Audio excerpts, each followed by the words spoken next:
आता एकंदरीत जो तपास चालला आहे, सगळ्या गोष्टी तुमच्या समोर दररोज येत आहेत, अपडेट होत आहेत, तुम्ही समाधानी आहात का तपासावर? काय 100% समाधानी आहे. फार यंत्रणा माननीय मुख्यमंत्री महोदयांनी अक्षरशः स्पीड अप म्हणजे 150, 200, 250चं स्पीड जे म्हणता आपण तेवढ्या स्पीडने लावलेली आहे. आणि मी अगोदरच म्हणलंय की बकरी की माँ कब तक दुआ मागेंगी. दुआ फार दिवस चालत नसती, दुआ अर्ध्यातच सुटणार आहे. आणि मला असं वाटतं आका आणि त्यांचे आका यांच्यामध्ये द्वंद्व चालल्यावाने दिसतंय. हजर व्हावा का नाही, व्हावा का नाही, व्हावा का नाही, असं काहीतरी चालल्यावाने दिसतंय. मला माहिती आहे ते. आपण म्हणताय की या प्रकरणापासून लक्ष विचलित होऊ नये असं कोणीही बोलू नये किंवा विषय डायव्हर्ट करण्याचे मी डायव्हर्ट करतच नाहीये. मी पक्षातले सगळेच नेते जे आहेत ते तुमच्याच वरती बोलतायत, ते तुम्हाला माझ्यावरती कोणीही नेते बोललेले नाहीत. तुम्ही जे आहेत ते माय फोकस संतोष देशमुख, बीड जिल्ह्यातला अतिभयान चाललेला भ्रष्टाचार, वाळूवाले बंद झालेत, आता राखेवाले सुद्धा बंद झाले. दाऊदपूर नावाचं गाव आहे, दाऊदपूर, तिथं दीपक मुंडे, अजय मुंडे हे चुलत भाऊ आहेत.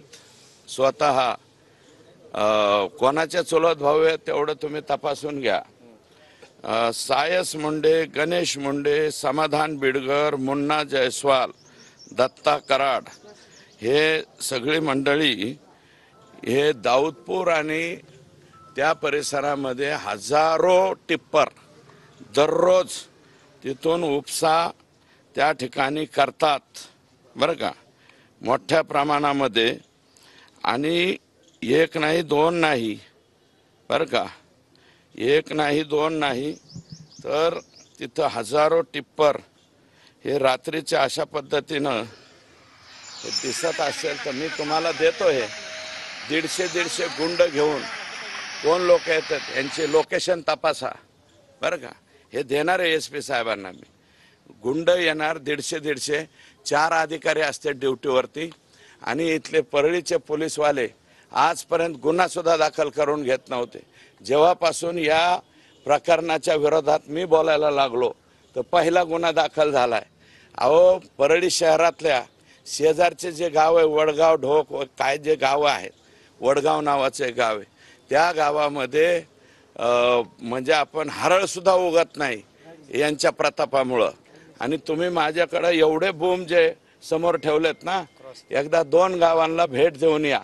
एक ते वडगाव, ते दाऊदपूर आणि ते थर्मल. आणि परळी शहरामध्ये श्वसनाचे आणि त्वचेचे आजार किती लोकांना झालेत. लहान वयातल्या पोरांना सुद्धा दमा लागायला लागलाय. कशामुळं? कारण हे उघडी नागडी ती राख घेऊन जातात. कितीतरी धुराळा उडतो तरी त्याचा कधी विचार केला नाही. आणि माझी विनंती आहे, राज्याचं पर्यावरण खातं आता आमच्याच जिल्ह्याकडे आलंय असं मला माहिती आहे. हा, तर आमच्याच जिल्ह्याकडे म्हणतोय ना. तर पर्यावरण खात्याने थोडीशी वक्र नसली तरी सरळ तरी दृष्टी तिकडं फिरवावी.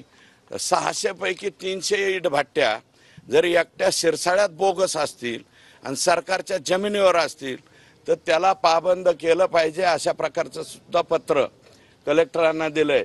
आणि मोजणी करावी. आणि जे आणतात ना, डॉक्टर मुंडेंचं नाव घेतलं तर मुंडेंचा भाऊ उभा केला. ते ज्यांचं नाव ज्या मुंडेंचं घेतलं ते मुंडे पुढं आणत नाहीत. दुबेंना दबावानं आणतायत ते. दुबे फॅमिली मला बी माहिती आहे बरं का. अहो, सोमनाथ आप्पा हलगेन त्यांचे वडील बरं का, त्यांचे वडील आणि ह्यांनी गोपीनाथरावजींना मदत केली. त्या दुबे हे जे विकासराव दुबे हे मुंडे साहेबांचे फार जवळचे माणसं आहेत. यांच्यावरती काय पाळी आली तर त्यांचा नातू उचलून नेल्याच्या नंतर आरोपी दाखवला जातो एक आणि फिरवती दिली जाते दुसऱ्याला. 15 लाख का 25 लाखात मिटवलंय. सुधीर भाऊ मुनगंटीवारांना विचारा, त्यांचे नातेवाईक आहेत ते. आणि इथं योगेश म्हणून एक पोरगा आहे त्यांचा नातेवाईक, त्याला विचारा बीड मधला, त्याचा फोन नंबर देतो मी. CIDने 2 महिलांवर मागच्या 2 दिवसापासून जबरदस्त नजर ठेवली. काल एक महिला केजमध्ये